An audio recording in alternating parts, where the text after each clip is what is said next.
Welcome to Reality, the show for teens, by teens, about teens. I'm JK, and I'm not kidding, and I'm your host. Today we'll be talking about dealing with disabilities. Now, before we start, I found a quote online that I think really represents what we're talking about. French novelist Alphonse Karr once said, "Some people grumble that roses have thorns, but I am grateful that thorns have roses." Time after time, we forget to see past our own faults, but it is in doing so that we realize that we are all imperfectly perfect. After all, what's a rose without its thorns? I believe that this really represents what we're going to be talking about with regards to people. Many people have many problems. You know, they might not necessarily be perfect because no one is perfect. But it is learning about yourself, and through doing this, you could realize that maybe your differences between everyone else might not necessarily be things that are bad. Today I'm joined by Alex Sherling, a member of the Tourette's Association. Alex, thanks for joining me. Good to be here. Now, Alex, I'm having you on today because you have personally dealt with disabilities. So I'd like us to start off by just going over your personal experiences. Sure. I was diagnosed with Tourette syndrome, attention deficit disorder, and obsessive compulsive disorder when I was in the second grade, I believe. I've dealt with it ever since then. Majority of the time having to deal with it was in elementary school, middle school. Those were the most difficult times. But since then, I have joined the Tourette Association as an ambassador and public speaker on occasion when they ask me. And yeah, it's I have a lot of personal. Obviously, I have a lot of personal experience with it. Okay. Now, can you tell us a little bit about what Tourette's is? Sure. Tourette syndrome is a neurological disorder that causes both motor and vocal tics. The short definition of tics are involuntary actions. The problem with tics is that the form they take can offend people, surprise people, catch people off guard, seem inappropriate, out of context. For example, so motor and vocal tics. Vocal tics are tics that can be heard, simply put.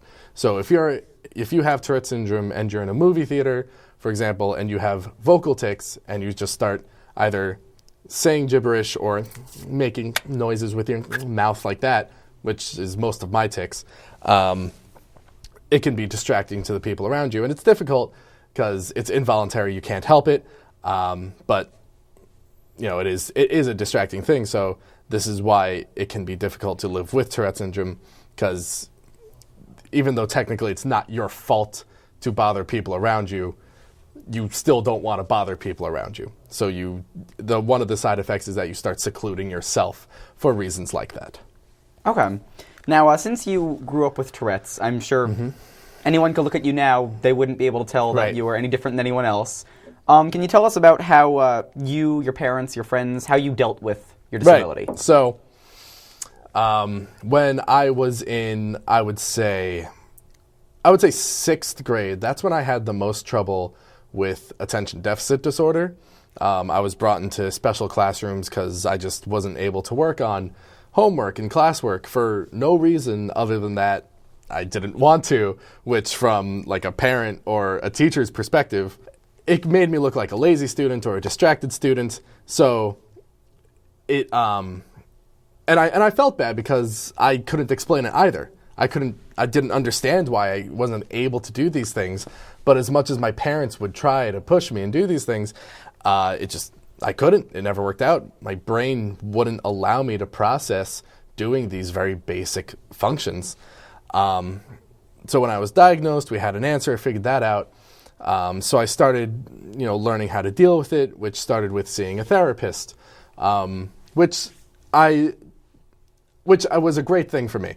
I had even mentioned this before when we had talked about the bullying episode. It was very helpful for me to talk to someone who was a stranger that I could just open up to, and I wasn't afraid of being judged or anything by them. It was just an open forum for me to express my thoughts in words, which helped me understand what my thought process was. So that alone was helpful. But the therapy for Tourette syndrome, just having a friend, a confidant, helped me to grow more comfortable in what Tourette syndrome was, how it affected me, and things like that. The real turning point for me with Tourette syndrome, though, was in the 8th grade. I was in a private Catholic school. We had religion class, and my teacher, Father George, can I say names? Oh. Yeah. My teacher, Father George, he started every class with meditation, which was interesting. So meditation was, I'm going to try not to move too much, but we would sit with our hands on the desks in front of us, just flat and down. And we had to close our eyes and just attempt at best as possible, relax all your muscles and everything. The hard parts being, if you have an itch, don't scratch an itch. Closing your eyelids was a passive motion, not an active motion, if you know what I mean. Yeah. So when kids were struggling with doing meditation, don't scratch an itch. It's a tough thing, but you learn to control it. For me, it was different. For me, it's not just it's not just avoiding the itches, it's avoiding ticking, because I wasn't allowed to tick during meditation. But the context that this class put it in for me was that I had a choice over what my body did. Now, a tic isn't, at least for me, and I should preface this, I do have a very unsevere case of Tourette syndrome. Even at the time, it was a very lax case, so to speak. But for me, it was an urge. The tics started out as an urge. And I've heard this from doctors too. Tics manifest themselves as urges and then actions. So I was able to see the tics in the context of the urge. And once you have the urge, like scratching an itch, you want to satiate that. But once I got to that point in meditation, I was able to say no, basically. And like all things, you get better with practice. So I started catching the urges sooner, and I started dealing with them more and more in my own way. And it was just a matter of me telling myself in my head, this is my choice to satiate these urges or not. So over time, after doing meditation within this class over and over again, the tics just naturally started subsiding more and more as I got better at alleviating the urges before the actions took place. I hope that makes sense. Yeah, that's a pretty cool way to get rid of tics. Yeah. I'll actually really quickly add to that. It's similar to a program Tourette Syndrome Association. Tourette Syndrome Association just went through a name change. We are now the Tourette Association of America. We are no longer the Tourette Syndrome Association. So forgive my misspeaking.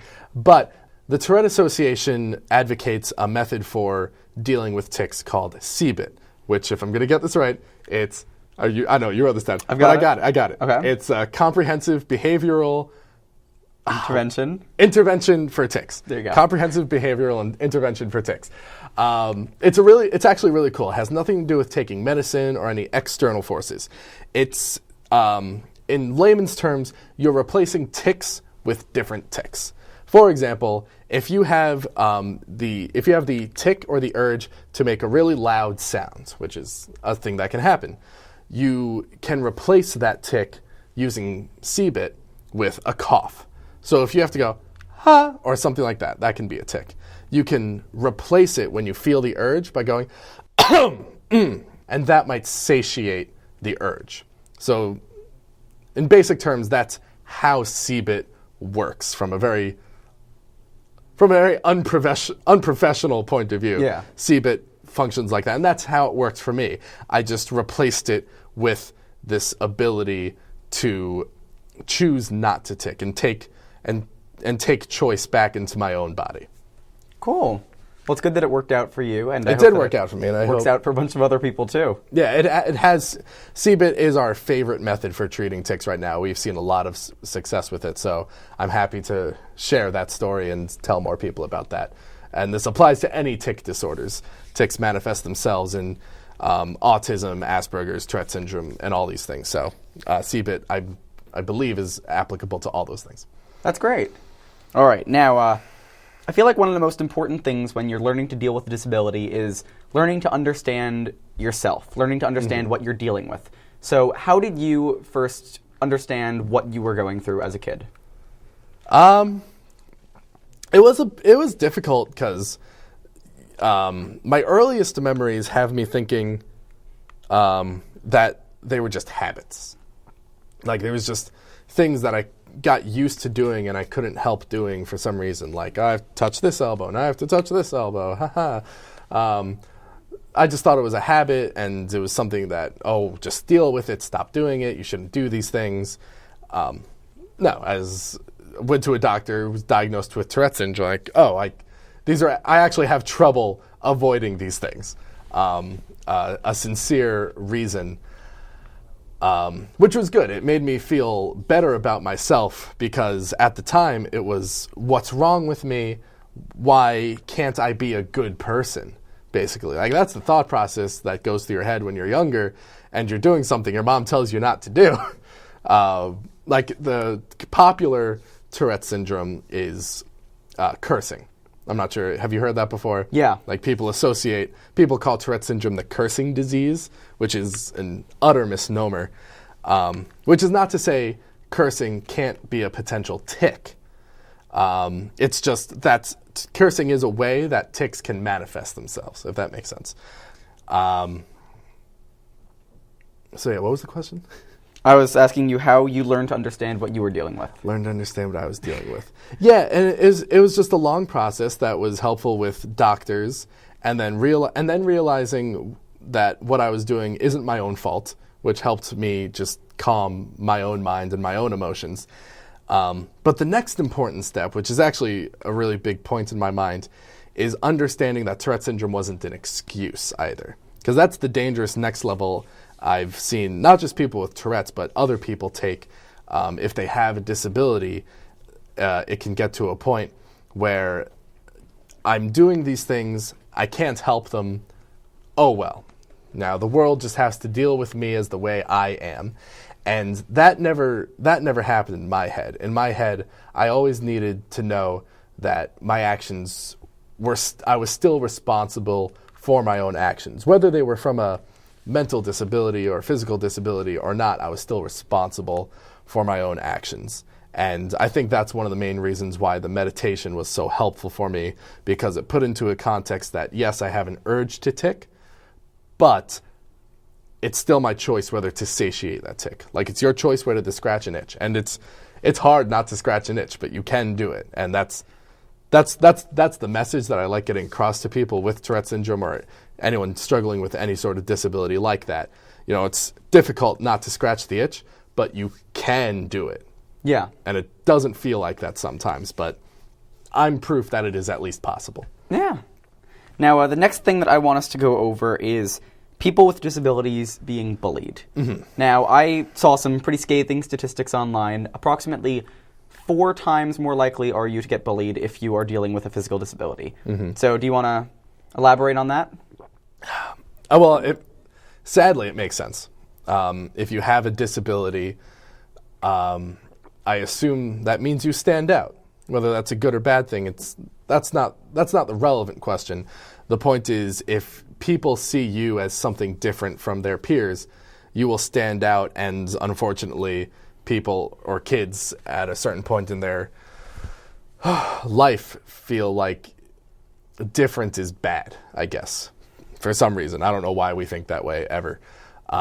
So it makes sense that having a disability can only encourage bullies to target you, so to speak. And dealing with it is the same way anyone has to deal with a bully, which is, putting on a thick skin and understanding why they're bullying you as well. I don't even know, I can't say I know the mindset of a bully necessarily, but I assume they don't really understand why they do it either, except it's sort of a game for them. And they have an objective. And their objective is to make you react in such a way. Like, if I start pushing you around and you yell back at me, I have achieved my objective as a bully, which is getting you to make a big hissy fit, and you're going to run back to the principal or your parents or whoever, and I think that's hysterical. I don't actually, but I think that's the mindset of a bully, is that they have an objective, and for no good reason, they will fulfill that objective. So if you are able to understand that, you can sour their objective. They're going to make fun of you. They're going to maybe even push you around. And physical abuse is a problem, and if that does occur, I believe like one of the better solutions is to absolutely go to someone responsible, someone in charge, because you can't let that happen to you. You shouldn't. I don't want to say you shouldn't defend yourself, but fighting back isn't really the answer.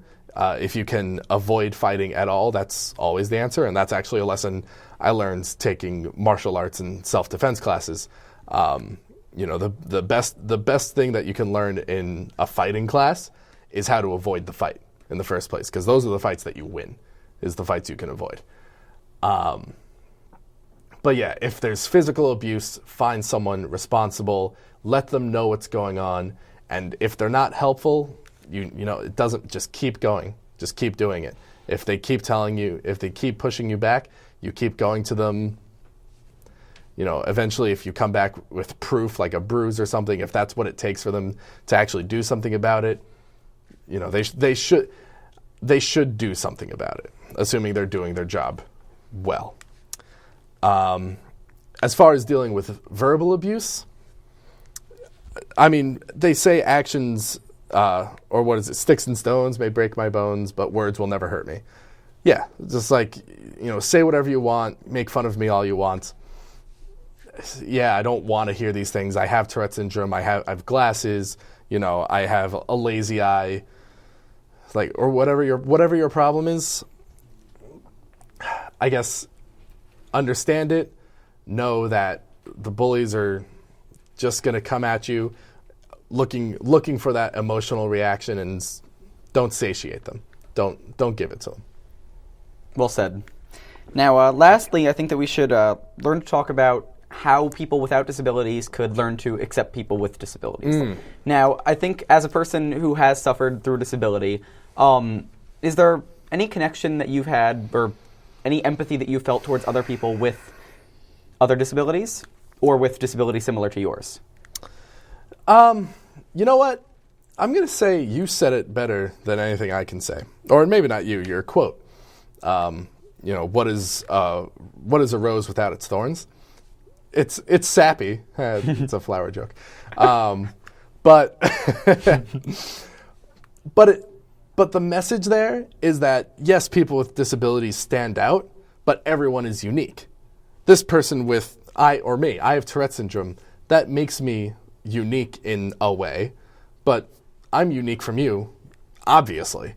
And you and billions of other people do not have Tourette syndrome, and none of you are alike.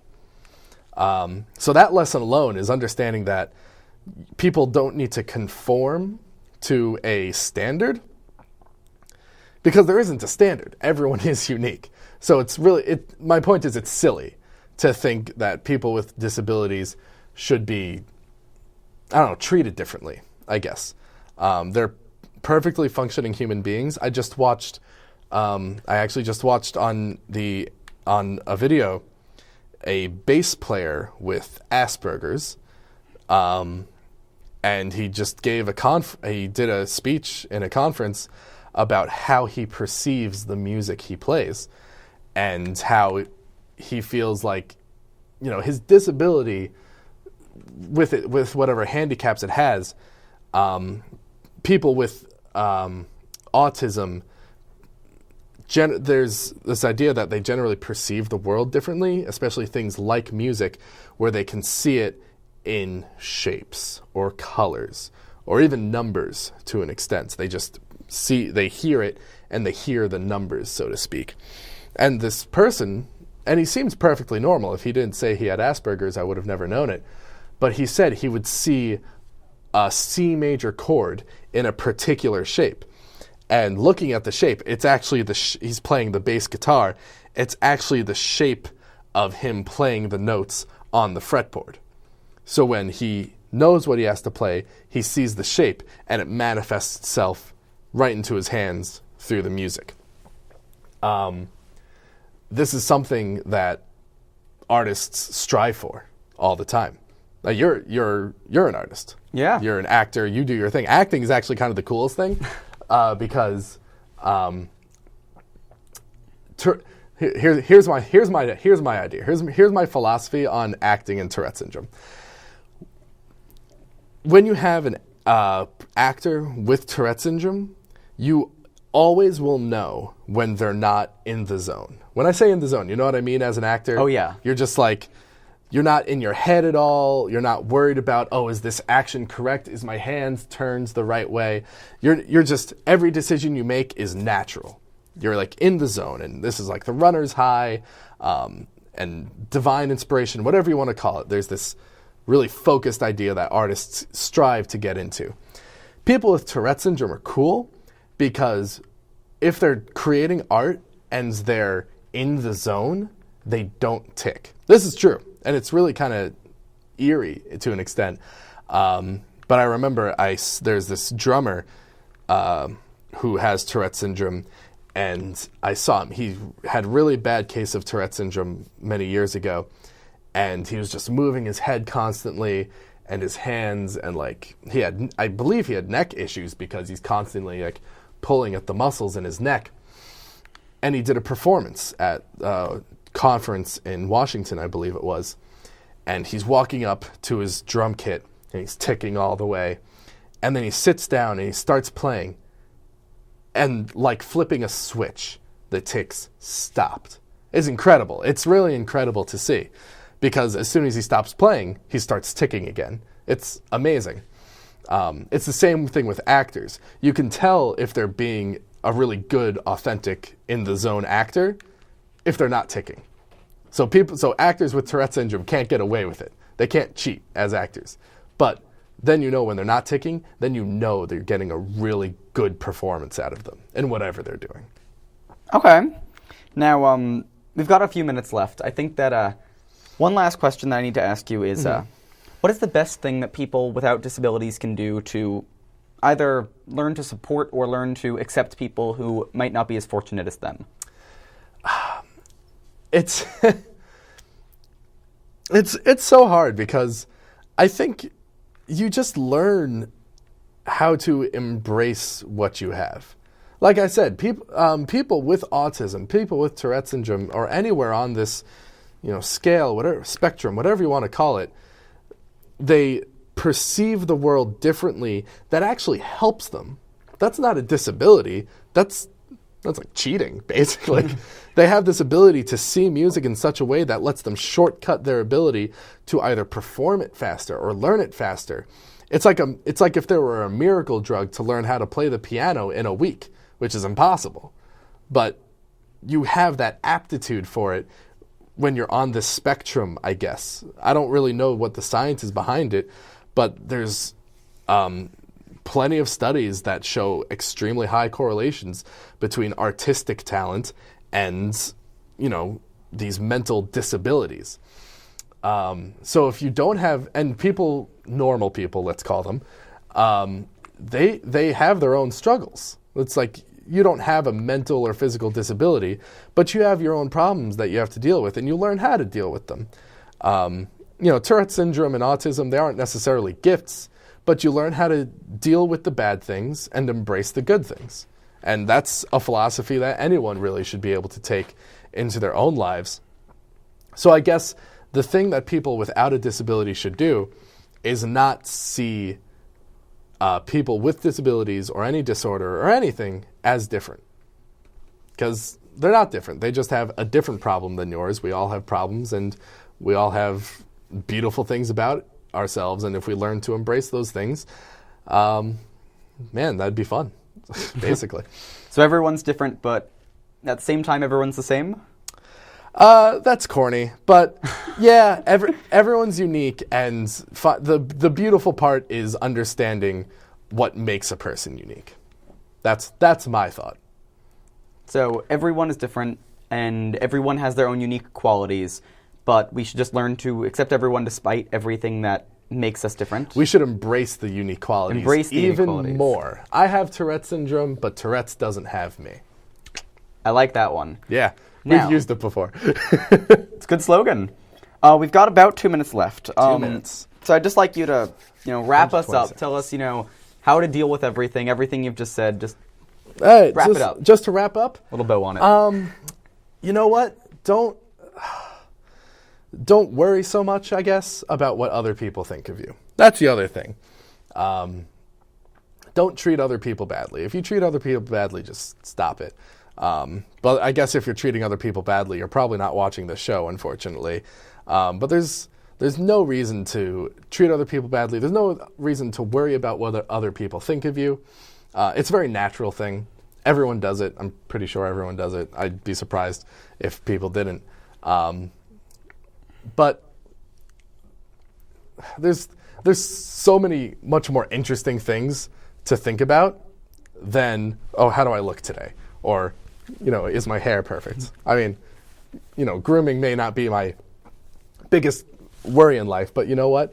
I'm happy with the position I am in with life, and people seem to be generally happy with me because I don't want to worry about, trying to be aesthetically pleasing to the world around me or trying to please the people around me all the time. I just try to embrace the gifts that I do have, Tourette's syndrome and all, and share that with the world to the best of my abilities in order to educate others, entertain others, whatever I've got to give. That's great. Well, thank you so much for joining me today, Thank Alex. you. Today we've learned a lot. We've learned that not everyone is perfect, but in embracing each other's unique qualities, we could learn to not only accept others, but to embrace others for who they are. This has been Reali. Thanks for watching.